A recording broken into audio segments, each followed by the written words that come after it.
এবছর জানুয়ারি মাসে সর্বশেষ সংসদ নির্বাচন অনুষ্ঠিত হয়েছিল। উক্ত নির্বাচনে বেশ কিছু এমপি মহোদয় জয়লাভ করেছিলেন, যারা প্রথমবার সংসদ সদস্য পদে মনোনীত হয়েছিলেন। আজকের ভিডিওর মাধ্যমে আমরা আলোচনা করব বাংলাদেশ ইতিহাসের 4 জন অবাগা সংসদ সদস্যদের নিয়ে, যারা নির্বাচনে জয়লাভ করার পর 6 মাসও ক্ষমতা ভোগ করতে পারেনি, বরং আরও জনগণের হামলার শিকার হয়েছেন এবং বাধ্য হয়ে দেশ ত্যাগ করতে হয়েছেন। প্রথমে আমরা যে দুর্ভাগা এমপির বিষয়ে জানব, তাকে আপনারা সবাই শোরুম আল হাসান নামে চিনেন। সাকিব তার নিজ এলাকা মাগুরা 1 আসন থেকে আওয়ামী লীগের নৌকা প্রতীকে নির্বাচন করে জয়লাভ করেছেন, কিন্তু কোটা সংস্কার আন্দোলনের কারণে শেখ হাসিনা সরকার পদত্যাগ করেছেন, যার ফলে তিনি তার এমপি পদ হারিয়েছেন। তিনি বর্তমানে বাংলাদেশের জাতীয় দলের একজন অ্যাক্টিভ ক্রিকেটার। বর্তমানে তিনি দেশের বাইরে ক্রিকেটে ব্যস্ত আছেন। দেশের যে অবস্থা, এতে মনে হয় তার আর বাংলাদেশে না আসাটাই ভালো। দেশে ফিরে আসলে তার ভাগ্যে কি আছে সেটা একমাত্র আল্লাহই ভালো জানে। এরপর আমরা যে এমপিকে নিয়ে কথা বলবো, তাকে আপনারা সবাই ফেসবুকের এমপি বলে চিনেন। তিনি আর কেউ না, গরিবের ব্যারিস্টার সুমন। তিনি তার নিজ এলাকার আসনে একজন স্বতন্ত্র প্রার্থী হয়ে আওয়ামী লীগের নৌকা প্রতীককে হারিয়ে বিপুল ভোটে জয়লাভ করেছিলেন। ব্যারিস্টার সুমনকে সবাই মানবতার ফেরিওয়ালা বলে জানত, কিন্তু যখন থেকে তিনি সংসদ সদস্য নির্বাচিত হয়েছেন, তখন থেকে সবকিছু পাল্টে গেছে।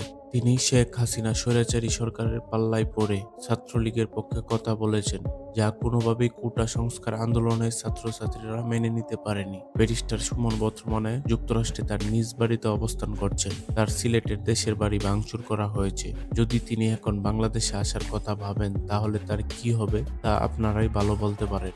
যে আন্দোলন চলতে পারে, এটা থেকে আমিও বলছি যে এই আন্দোলনে আমাকেও আপনারা সাথে নেন। প্রথমবারের মতো জাতীয় সংসদ নির্বাচনে অংশ নিয়েই চমক দেখিয়েছেন ঢাকায় সিনেমার জনপ্রিয় চিত্রনায়ক ফেরদৌস আহমেদ। ঢাকা 10 আসনে আওয়ামী লীগের নৌকা প্রতীক নিয়ে নির্বাচন করে বিপুল ভোটে জয়লাভ করেছিলেন। বাংলাদেশ টেলিভিশন বিটিভিতে যখন আন্দোলনের সময় হামলা করা হয়েছিল, তখন তিনি তার প্রতিবাদ করেছিলেন এবং এর জন্য কোটা সংস্কার আন্দোলনকারীদের দোষারোপ করেছিলেন, যা ছাত্র সমাজ কোনোভাবে মেনে নেয়নি। ফেরদৌস আহমেদ বর্তমানে কোন দেশের কোথায় অবস্থান করছেন তা কেউ জানে না। বাংলাদেশের নবীন সংসদ সদস্যদের মধ্যে তিনি একজন অবাগা এমপি। প্রথমবারে জয়লাভ করার পরও ক্ষমতা ভোগ করতে পারেনি। সর্বশেষ আমরা যাকে নিয়ে আলোচনা করব, তাকে আপনি আমি এখনো সম্মান করি। তিনি আর কেউ না, আমাদের সবার প্রিয় ক্রিকেটার মাশরাফি। তিনি এবারের আগেও আরেকবার সংসদ সদস্য পদ লাভ করেছিলেন। মাশরাফি ক্ষমতায় আসার পর তার এলাকা অনেক উন্নতি হয়েছে। খুবই দুঃখের সাথে বলতে হয় যে তার বাসভবনে হামলাকারীরা ভাঙচুর করে আগুন লাগিয়ে দিয়েছে, যা কোনোভাবেই কাম্য নয়। তিনি দেশে আন্দোলন শুরু হওয়ার আগ থেকেই বিদেশে অবস্থান করছেন। বর্তমান পরিস্থিতিতে তার দেশে আসার সম্ভাবনা খুবই কম। তো এই ছিল আমাদের আজকের ভিডিওতে দেওয়া তথ্যগুলো সম্পর্কে যদি আপনার ব্যক্তিগত কোনো মতামত থাকে, তাহলে অবশ্যই কমেন্টে জানাবেন। আমাদের পরবর্তী ভিডিও পেতে চ্যানেলটি সাবস্ক্রাইব করবেন। আল্লাহ হাফেজ।